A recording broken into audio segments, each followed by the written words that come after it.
I'm feeling good.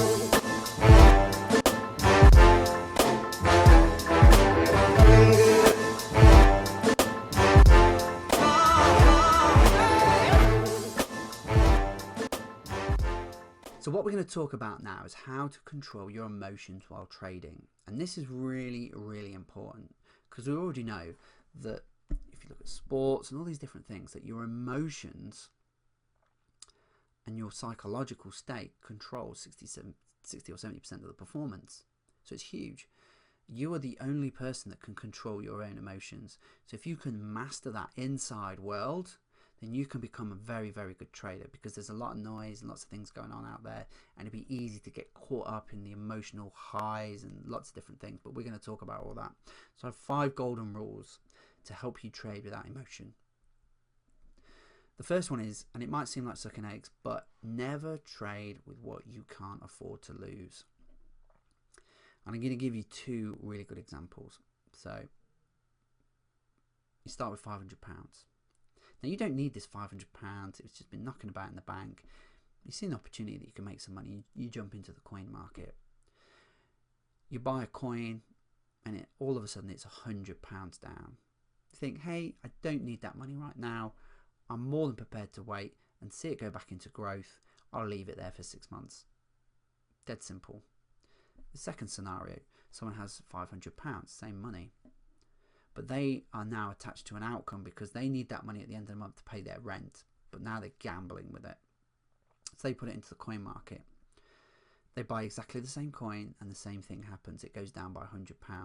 Now their psychology kicks in because they're not in the mode of, I'll wait a while, I'll wait for it to come back. They're now in panic mode.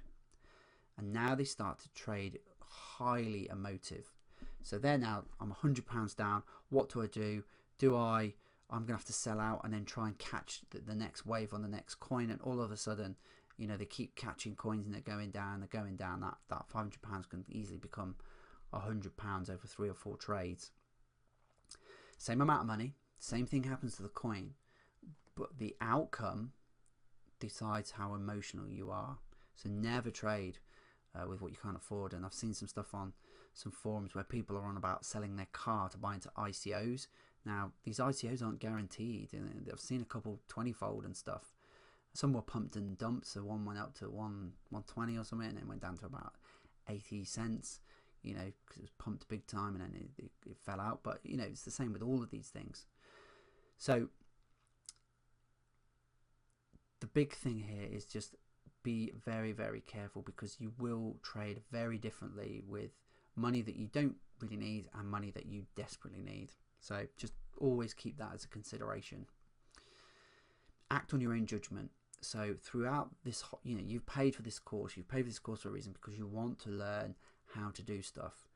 So how to trade, how to buy, sell. So you've got all that information. You've even got the technical trading stuff now. I mean, it is at a basic level, but it will give you a good head start. There's loads of other stuff out there, which is great. I may even look at doing some advanced stuff later on. But it just gives you that foundation and fundamentals to start off. And do not listen to the YouTube pump and dumpers, because all they are doing is they buy in early before you, give it large on social media, wait for it to go high, and then sell out and make a huge profit at your expense. You've got all the skills, use them, practice them. Practice will make perfect, and perfect practice will make you even better. So don't listen to these YouTubers, pump and dumpers, and all the rest of it, because, you know, they'll give you all these different things to try and add value, when really they're not. All they're doing is lining their own pockets. So be very, very careful with some of the noise that is out there. Make your own judgment calls on your own analysis. Don't jump the gun. Don't get caught up in the fear of missing out on something. And I'll give you a great example. So Lisk at the moment is in some good growth. I did actually look at it when it was $2.26. Did some analysis. I was thinking about it, but I bought another coin. I made 100% on that coin. So, you know, could have made a little bit more on Lisk. Now I could jump into Lisk now at $6 or $7 or whatever it is, but I know the dynamics. It's going to go up, and there will be a price correction. So one or two things going to happen.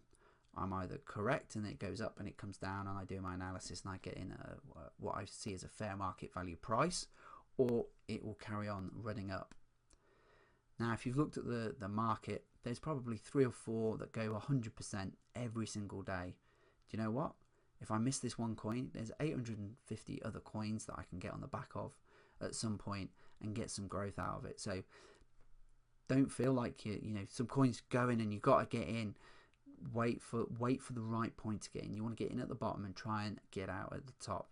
Don't foolishly buy in at high prices and then end up upside down, because then you will have to sit and wait, because you know if you lose 50% of your investment, you now need 100% increase to fix that 50% retracement.